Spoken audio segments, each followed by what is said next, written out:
Welcome, everybody. This is another edition of the 9 o'clock Meltdown on location.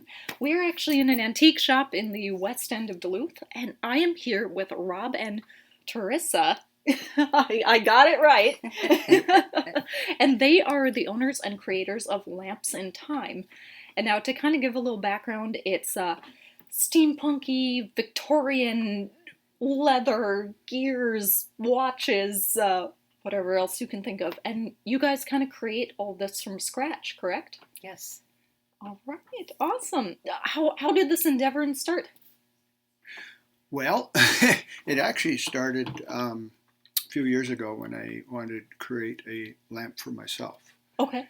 And had some old pipe laying around and some old telephone insulators. So I learned how to drill through those, and I made myself a lamp. And some of the neighbors and friends said, "Wow, that's cool. I want one. So that's kind of where I started with that. Mm-hmm. And then a little over 2 years ago, Teressa and I met, and with her background in crafts and arts and things, we developed the Lampsntime, which we go around and find discarded vintage items and turn them into something purposeful, such as lamps, clocks, and then Teressa's her perfection goes into the steampunk realm, where we both enjoy. And so she uses a lot of the parts that I take off the items I tear apart to create her items. So that's kind of where we started. Yes. Go ahead, you want to add to that?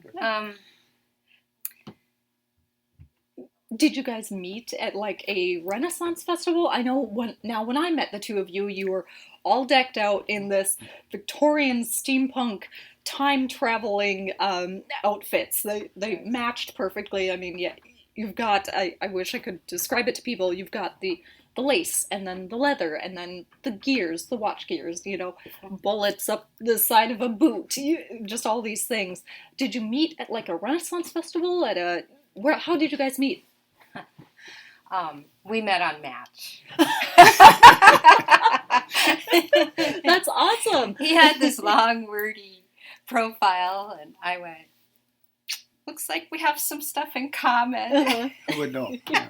And he goes to my site, and it says, I like to hike by Lake Superior. So he felt he should meet me. Me too.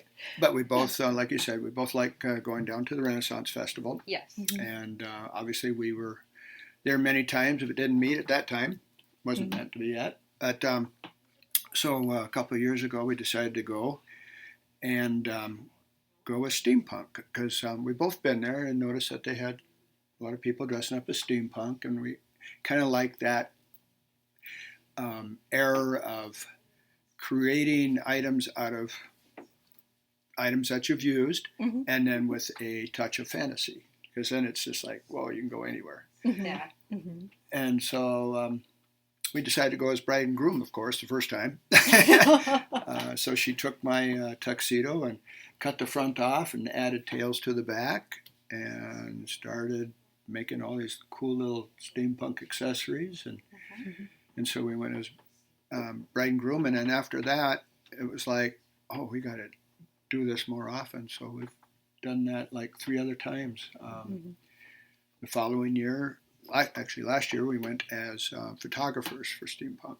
Oh, okay. And we both created our costumes and accessories. And Teressa's camera she had was from an old 1920s box camera she had on a big tall cane. And she actually put a light that could be flashed, and then on the back taped a real pretty picture of a vintage woman. So she'd say, "Smile," and all of a sudden she'd spin around. There you go. There's your picture. Oh, funny. People played along. So yeah, so you got into character. Interact. And then I'll let Teressa talk about what we did this year. It was pretty cool. This year we were time travelers, and we designed our power packs with remote control on arms. Mhm. And, we won first prize. Excellent, excellent. Now, I had the opportunity to see you guys in those costumes. You guys were out front of the store here for West Spirit Duluth Valley Days? Days. Spirit Valley Days. All right. And your costumes are absolutely phenomenal and on point. Was it a really smooth transition when the two of you met to kind of say, hey, let's go to the Renaissance Festival and dress up? Oh, yeah, definitely. Not a problem at all. Yeah. Well, he had gone before dressed up, and Okay. I had not. But I've been to the Renaissance many times over the last 30-some years, and I always thought it would be fun. Mhm. So here I met someone who wanted to, and I was like, yeah!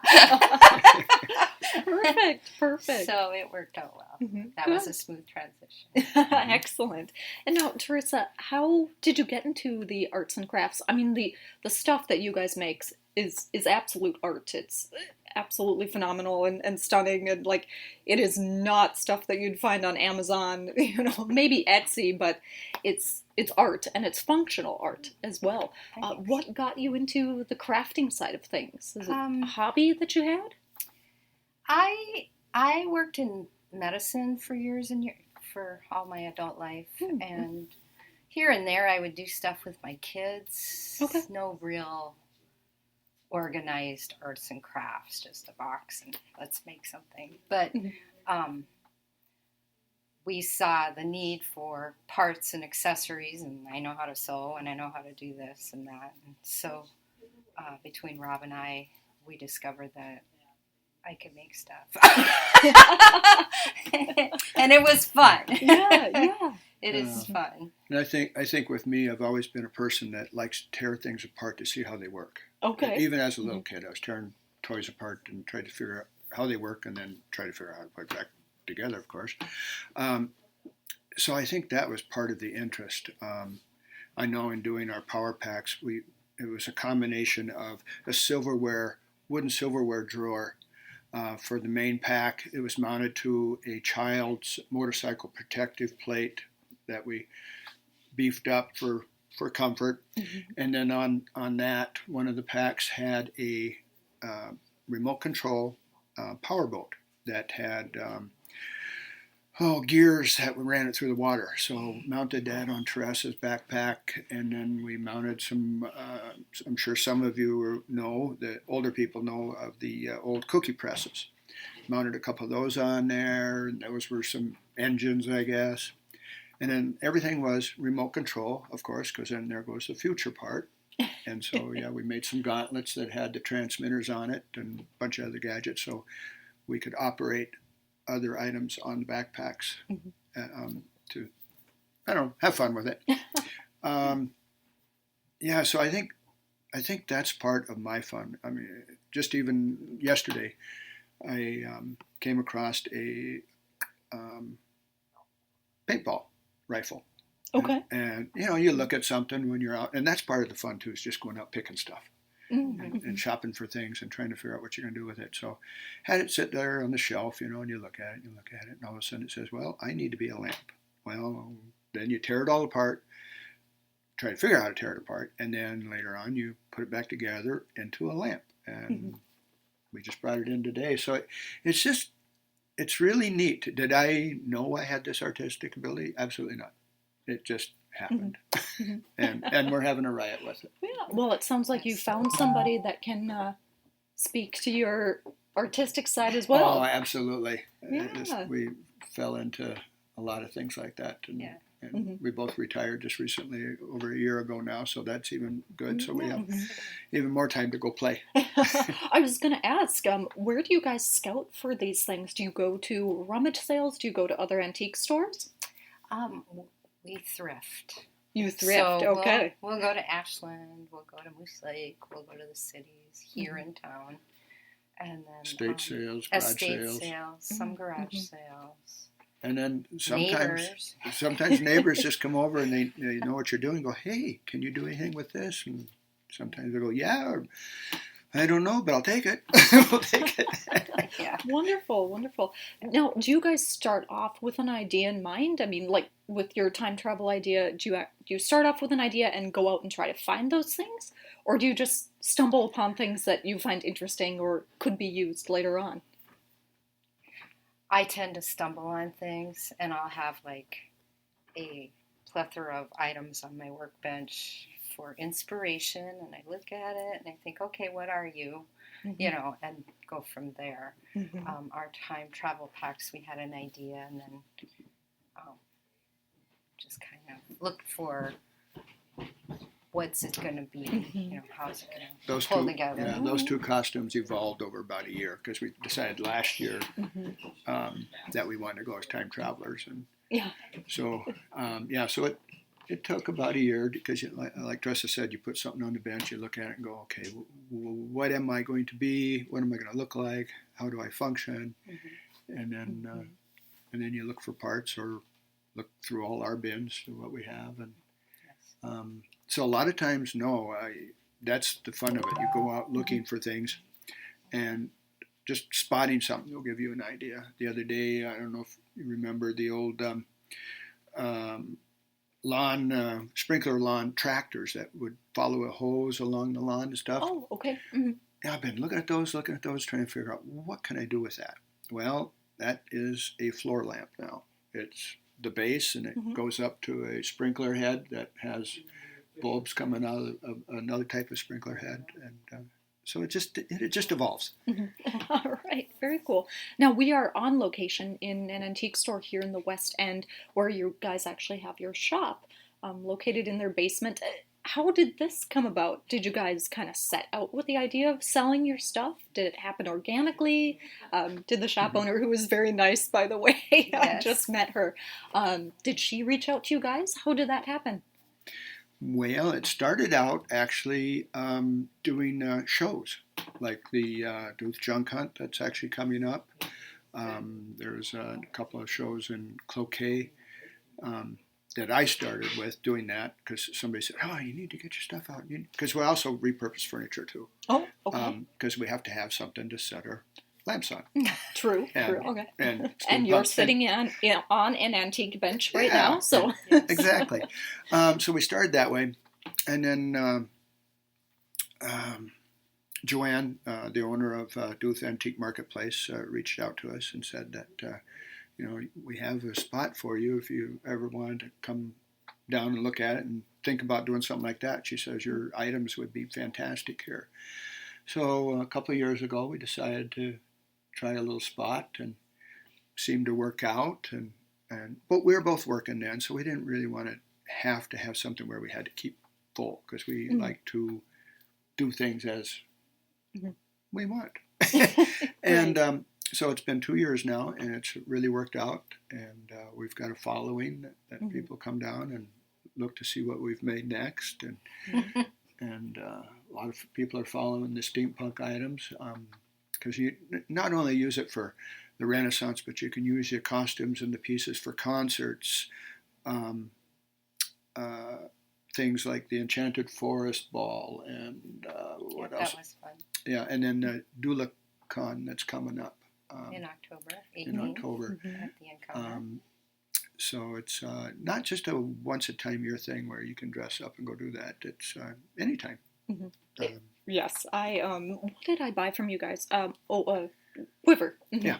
Yep, and it's got this absolutely beautiful wire butterfly on the back, and it's stunningly gorgeous. And I was so happy to hear that it was riveted on and not glued on. Yes. Because that means glue eventually wears off and it falls apart and all these other things. And that's absolutely gorgeous. I mean, the stuff that you guys make, I can't express that enough. It's functional art. Functional art, exactly. And it's handcrafted. It takes probably 8 lamps to make 1 lamp in our shop, or the gauntlets and the gloves and the this, that, and the other thing are all bits and pieces of things to make one new item. So it's really neat because we're recycling, reusing, right, and making functional art at the same time. Yes, excellent. And now let's jump into a little side of the business here. Okay. I know you guys have the store here in the antique store that we're in. Is that hard to kind of keep it going? I mean, do you guys have to pay in to keep your spot? I mean, does Joanne kind of gift you the spot? How does that work? We pay a monthly rent. Okay. And then after the rent, then it's whatever we sell is our profit. Mm-hmm. We'll pick up a day here and there just to meet the people and see the goings on and, talk to everybody. And right before our interview, you had a customer talking to you and asking you all the questions. I'm like, geez, I should just run over there with my microphone right now. Exactly. Well, it really is good to meet the people because you get an idea what they're looking for and whatnot, and it's just a nice social thing. Mm-hmm. So it really does work out, and it's like we keep pinching ourselves and we go, what a cool hobby to have, to be able to get out and buy things, meet people, and maybe make a buck or two on it, but at least have people appreciate it. I think that's one of the biggest things. We get a lot of compliments on our stuff, and it gives us self-satisfaction too, I guess. Yep, keeps us busy, and we're down in our shop pounding rivets and drilling things, and it's great fun. Teressa's favorite store is Menards. Oh yeah.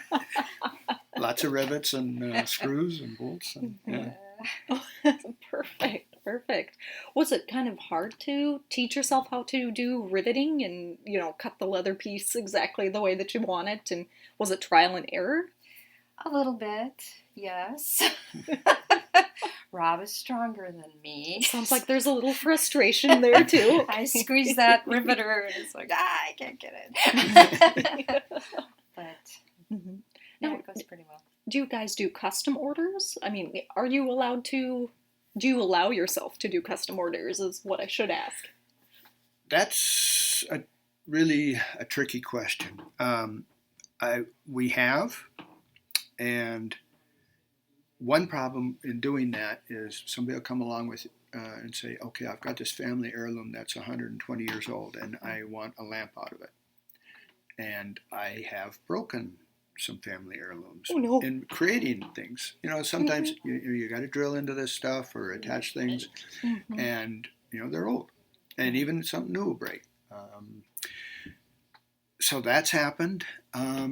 So we are going to probably stay away from that. Just to, I would love to. I know some people have come along and customers and said, I've got this thing, And so what we try to do is give them an idea. Why don't you try this? Why don't you do this and that? Because we just don't want to break or ruin something because it could happen. It does. Yes. Because a lot of this stuff, we don't make anything twice. Everything is unique, one of a kind, and so it's like you're always experimenting.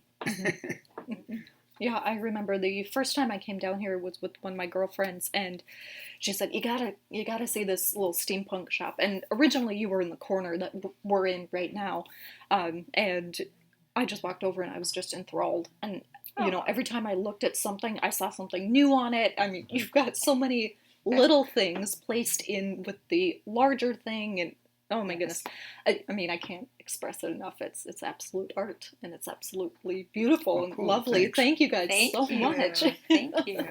And now I know you guys are on Facebook, Lampsntime. Yes. Do you guys have a website? Anything else? Just Facebook for now. Facebook, Instagram. Mm-hmm. Mm-hmm. Yeah, we just keep it low key. We're not out there to get rich or anything. We're just having fun. Good. Well, Yeah. It sounds like good fun in the retirement years, and congratulations to you both. Thank I you. still have a long way to go, but You'll get there. I'll get there. Maybe I can convince Joseph to do something fun. There you go. Wonderful. So what do you guys have in store in the next year? Anything fun? I mean, Renaissance Festival is still going on. It'll close here fairly soon. Sounds like you guys already went. Anything that you're working on at home? Well, the Duluth Con, that's the first year, so that's kind of exciting. We're one of the sponsors for it, and we'll have some of our items there too. So we're preparing for that, and then there's the Enchanted Ball in February or March, whenever that is. And of course, Halloween. Halloween is coming Yes. up. Now, do you guys go all out for Halloween? I mean, is your house the favorite one to stop at? Yeah. Actually, last year for Halloween, we flew out to Denver to see our son, and we all dressed up and went out on the town and, Yes. and did a So do you haunted make your Halloween. kids' costumes still, or No. We brought ours out, but not theirs, no. They were on their own. Yeah, They were on their own. Fun. So yeah, those are some few things that are going on, and hopefully we'll find some more as time allows, I guess. Yes. Excellent, excellent. And how many items do you have for sale now? I mean, dozen, 2 dozen, 100? Maybe 100. There's Okay. quite a few.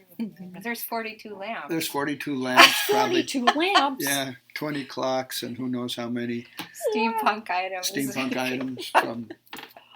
All right, I'm going to have to go take a look when we're done with this.